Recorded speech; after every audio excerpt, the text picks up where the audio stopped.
The question is around Apple's terms of services, and there were some changes that were recently made around that made some of your developers think that Apple might want to exclusively own the analytics and the advertising business. And I just wondered if that is the case, and if it's not, could you help clarify when we might understand? Yeah, sure. We found a really interesting thing. We're real naive about this stuff.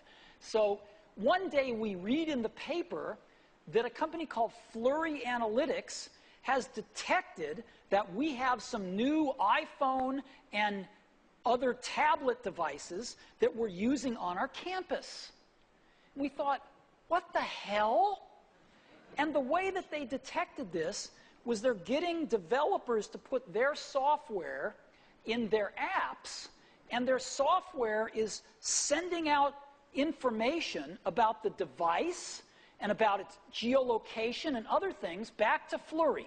No customer has ever asked about this. It's violating every rule in our privacy policy with our developers. And we went through the roof about this. So we said, no, we're not going to allow this. This is violating our privacy policies, and it's pissing us off that they're publishing data about our new products.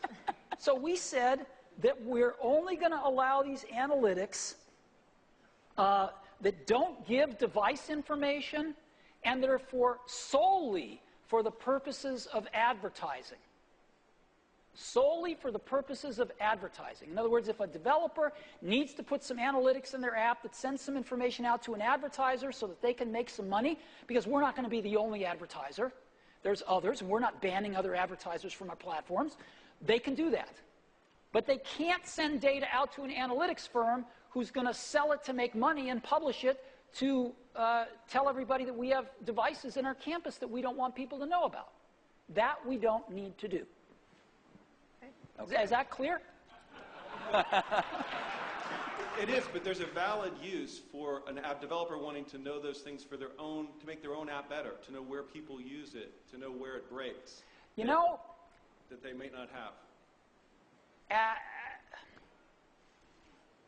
There's no excuse for them not asking the customer whether it's appropriate to send that personal, private data to an analytics firm, which they were not doing. And secondly, after we calm down from being pissed off, then we're willing to talk to some of these analytics firms.